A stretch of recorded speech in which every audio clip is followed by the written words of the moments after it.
All right, so today I'll be talking and walking you through stage two of the UbD template. This is the determine acceptable evidence section of the template. This stage specifically focuses on how learners will demonstrate understanding of the desired results that were previously identified in stage one. It defines the types of assessment evidence, both performance-based and other evidence needed to show mastery of the knowledge, skills, and understandings presented in the unit. The goal is to ensure alignment between the learning goals, assessment, and instruction for all three stages.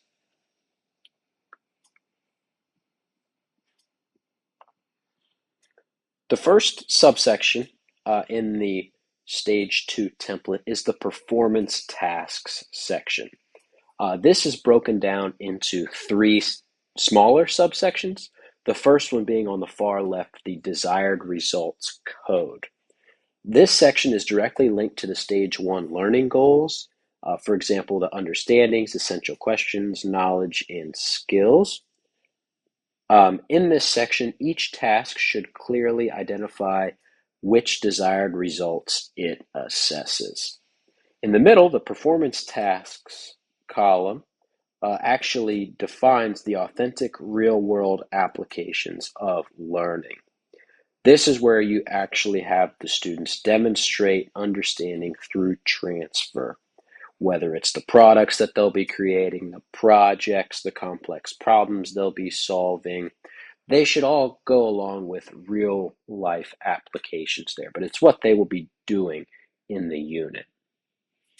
And then on the far right, the evaluative criteria column defines what a quality performance looks like. This criteria should be clear, observable, and measurable, as well as aligned with the desired results of the unit.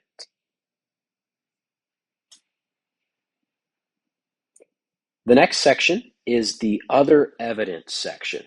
Just like the performance tasks, this section is broken down into three subsections as well. The first one being the desired results code. This is also tied with the specific knowledge and skills identified in stage one, but typically focuses on the discrete aspects of learning rather than the holistic big idea application.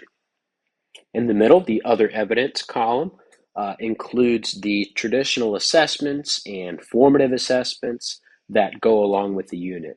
These are more than likely the tests, the quizzes, the homework, the self-assessment questions.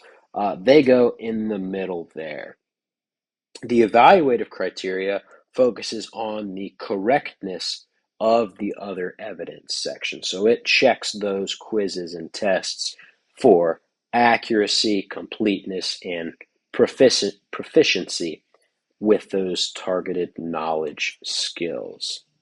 It monitors progress of students as well because it tracks what they're getting right versus what they're getting wrong, what they're doing well, what they're not doing well.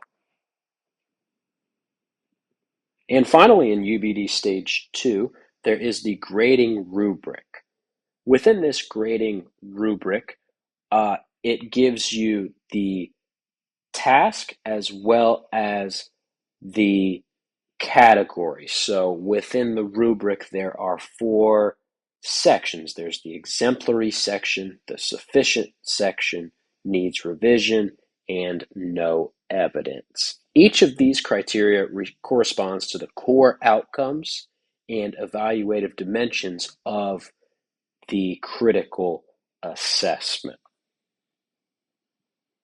It's essentially the rubrics that go with the unit so students can see what they're being asked and how they can analyze their performance. Now, these rubrics can be analytic, which have separate scores for each criteria, or they could be more of a holistic rubric, which is an overall judgment of their performance on a specific task. In conclusion, Stage 2 ensures that assessment is purposeful and aligned with desired learning outcomes. Through a mix of performance tasks tasks and other evidence, educators gather comprehensive data on student learning.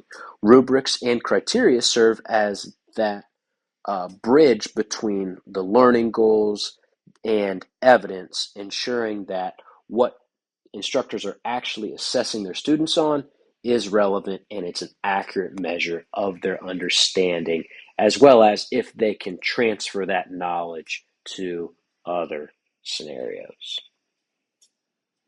Thank you for your time. I appreciate you listening.